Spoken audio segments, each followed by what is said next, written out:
It was close to midnight when I realized I'd made a mistake. The last gas station I passed had been nearly an hour ago, and now my fuel light was glowing red in the middle of the Nevada desert. No towns, no lights, no radio stations, just an endless stretch of cracked asphalt and the faint hum of the wind pressing against my car. The GPS signal had dropped 10 miles back. My phone battery was at 9%. And then I saw it, a flicker of light on the horizon. A neon sign. Rest Stop 72. It was like something out of an old postcard, a single gas pump, a cracked parking lot, and a small diner with chipped red paint and a broken doorbell hanging by one screw. I didn't see any cars parked out front, but the pump screen glowed faintly, which meant it might still work. I pulled up, left the headlights on, and stepped out. The desert air was cold, heavy, and dry enough to sting when I breathed in. As I unscrewed the gas cap, I noticed something odd. There were handprints all over the pump. Dozens of them, smeared, greasy, and overlapping. Some large, some small. It looked like someone had gripped the nozzle again and again until their hands bled. Still, I needed fuel, so I swiped my card. To my surprise, it worked. $42 later, the tank was full. That's when I heard it, faint music, coming from the diner across the lot. An old country tune, playing through a radio. The door creaked open when I pushed it, and a tiny bell rang overhead. Inside, the place looked abandoned, cobwebs, overturned chairs, menus yellowed from the sun. But the radio was still plugged in, playing static mix with a voice that sounded like it was whispering through a tunnel. Patrol, missing, night shift. I froze. There was a photo frame on the counter, a group of highway patrol officers smiling in front of two cruisers. The caption read, Nevada State Troop 72, 1997. Same number as the rest stop. Evening, sun. I spun around so fast I nearly dropped my phone. Standing in the doorway was a man in uniform. State police, tall, grayish beard, cap tilted low. I hadn't heard him approach. He smiled faintly. Car trouble? I nodded. Just fuel. Thought this place was closed. Should be. Has been for a long time. His voice was calm, but there was something behind it, like every word was carefully chosen. He looked around the diner slowly, eyes lingering on the radio. You shouldn't stay long. This stop isn't safe after dark. Why? I asked. He sighed. Patrol used to run through here. Troop 72. They disappeared one night on shift. Never found him. Locals stopped coming after that. A cold draft rolled through the room and the lights flickered. I looked back to ask him something, but he was gone. Outside, my car headlights were off. I hadn't turned them off. I walked quickly to the car, got in, and started it up. The moment I hit the highway again, headlights appeared in my rearview mirror. A police cruiser. He was tailing me at a steady distance. For 20 minutes, neither of us changed lanes. Then his lights flickered, not the siren, just the headlights, twice. When I glanced back again, he was gone. No turnoff, no dip in the road. Just vanished. I reached a diner an hour later, pale and shaking. The waitress poured me coffee and asked if I was okay. I told her what happened, the gas station, the officer, the patrol cars. Her face drained of color. Sweetheart, that place burned down in 1997. That whole patrol went missing in the fire. Nobody's been out there in decades.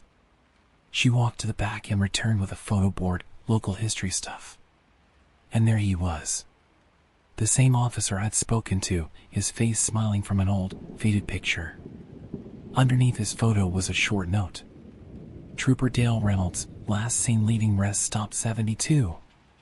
The waitress looked at me and whispered, You said he told you to leave? I nodded. She shivered. Then I think he saved your life.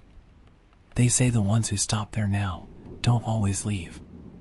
Outside, my car alarm went off on its own. When I got to it, there were handprints on the driver's side window, the same greasy smears I'd seen on the pump. It was supposed to be a simple drive, 6 hours from Colorado Springs to Albuquerque. I'd done that route twice before. But this time, it felt different. Maybe it was because I left late, close to 10 p.m., thinking I could push through the night, or maybe it was because I ignored the weather warnings. Either way, I was an idiot for thinking I could beat the storm. By the time I hit the backroads past Raton, the rain had turned into sheets. The highway signs were impossible to read. My wipers thrashed back and forth like they were fighting for their lives. That's when my GPS froze. Then died. Recalculating, it said, then the screen went black. No signal. No reception. Just darkness and the faint buzz of static from my radio. I drove another 20 minutes, hoping to find a rest stop or a gas station, but there was nothing. Just mile markers that were so faded I could barely read them. Then, out of nowhere, a sign appeared through the fog. Hollow Mile, 3 miles. I almost missed it. The letters were half rusted off, and the arrow pointed toward a narrow road that split off to the right. It wasn't on my map, but I figured maybe it led to a small town, or at least somewhere dry where I could rest. So I turned. The road was thin, barely wide enough for one car. Pines pressed in close from both sides, their branches scraping against my side mirrors. After a few minutes, I noticed something strange. The air felt thicker. My ears popped like I was gaining altitude. And the rain? It had stopped completely. No wind. No thunder. Just dead silence. I slowed down, rolled the window halfway, and listened. Not even crickets. Not even my engine seemed loud anymore, like the whole world had gone muffled. Then my headlights hit something. A figure, standing right in the middle of the road. I slammed the brakes and swerved. My heart nearly exploded. The car skidded to a stop sideways. The figure didn't move. When my lights landed fully on it, I realized it wasn't a person, at least not anymore. It was a mannequin. Half melted, pale plastic face twisted into something that looked like a grin. And nailed to its chest was a wooden sign that read, "You're almost there." I just sat there, gripping the wheel, telling myself it was probably some local prank.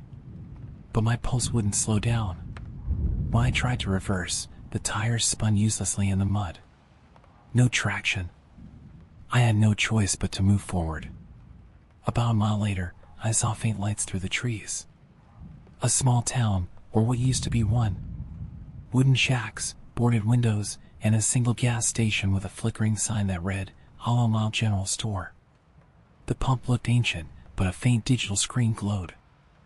I figured maybe they had a landline I could use. The front door of the store was unlocked. The bell jingled softly as I stepped in. The air smelled like mold and gasoline. Shelves of dusty canned food lined the walls. There was a counter with an old cash register, and behind it, a faded photo of a man and a woman smiling in front of the same gas station. The man's eyes looked eerily familiar. Before I could think more about it, I heard something move behind the counter. "Hello?" I called out. No answer.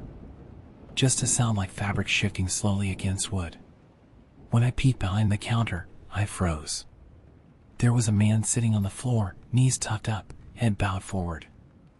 I thought maybe he was injured. Then I noticed the dried blood around his mouth. And the smell, metallic, rotten.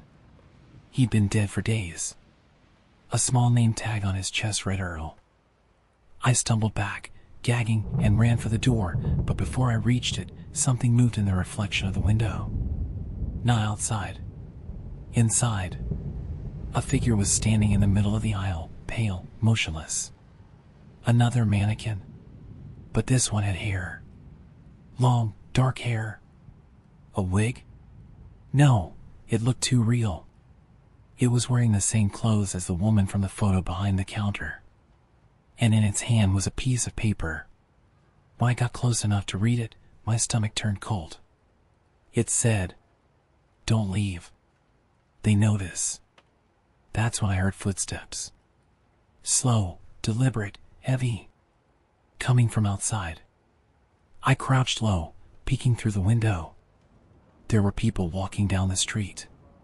But something was wrong.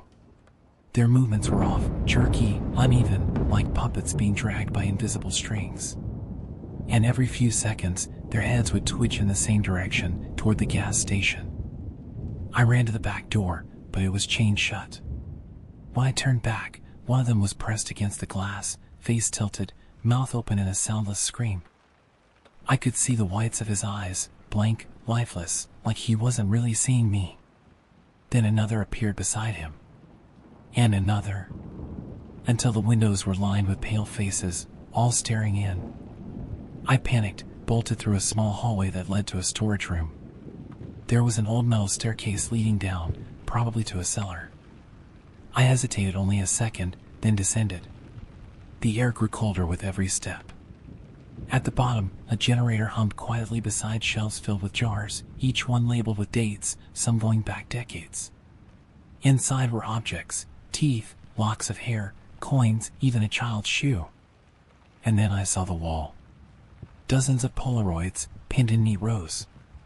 People, travelers, standing outside the same store. Smiling. Until the last few photos. The smiles turned to fear. Then confusion. Then nothing. And in every picture, one thing was the same. A shape, tall, blurry, like a person standing just behind them. That's when I heard the bell upstairs jingle. Someone, or something, had come in. I killed my flashlight and held my breath. Soft footsteps moved across the floorboards above me. Then the faint sound of the cash register bell. Then, silence. For nearly a minute, nothing. Until a voice, deep, calm, and close, spoke right behind me. You shouldn't have stopped here. I turned and saw nothing. Just the dark outline of shelves and jars. Then my flashlight flickered back on for a split second, enough for me to see a face, inches from mine, pale as candle wax, with wide, black eyes that didn't blink. I screamed and bolted up the stairs, shoving the door open with my shoulder. The mannequins were gone. The street was empty again. I sprinted for my car, slammed the door, and started the engine. The headlights cut through the mist, and I swear I saw them. All of them. Standing along the tree line, perfectly still, their heads all turning in unison as I drove past. It took me hours to find the highway again. When I finally reached Albuquerque at sunrise, I stopped at a diner and told the sheriff what happened. He looked confused, then pulled out a map. He ran his finger along the highway, frowning. Son, there's no hollow mile near Raton. Hasn't been for 50 years. That area got wiped out in a fire. Whole town went up. Gas explosion. Nobody survived. I didn't believe him, not until he showed me the old article. Same gas station. Same name, Earl. The man in the photo looked exactly like the one I'd found dead behind the counter. But the date of the fire? August 3rd, 1972. Exactly 50 years ago to the day I was there. I still have the receipt from the gas station. It's old, faded, printed in blue ink. But here's the thing. Every few weeks, I take it out of my wallet, and I swear the date keeps changing. Like it's counting down to something. And last week, a new line appeared at the bottom. Welcome back to Hollow Mile.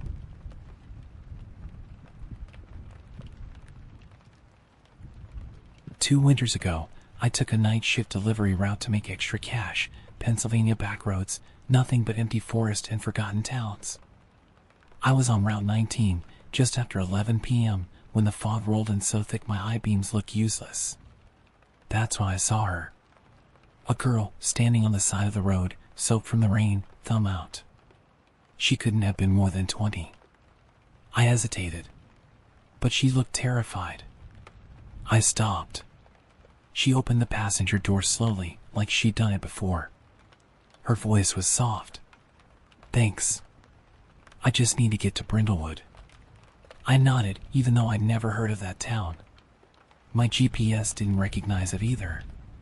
She didn't talk for a while. Every now and then, she'd glance out the window or stare at the rearview mirror, mumbling something under her breath. Finally, I asked, You okay back there? She smiled faintly. Do you believe in second chances? Before I could reply, she whispered, He didn't. And when I looked back to the road, she was gone. The seatbelt was still fastened. The window was still fogged from her breath. But the seat was empty. I pulled over, heart racing, and got out into the rain. No footprints. No sound. Just the hiss of the rain on the pavement. At sunrise, I reached a gas station. I told the clerk what happened. He froze. You said Brindlewood? Yeah. He stared for a moment, then walked to the counter and pulled out an old newspaper. That town doesn't exist anymore. Flood of '92 wiped it off the map. Took a busload of high school kids. Never found them. He flipped the paper over. The headline read, Bus crash on Route 1917 missing.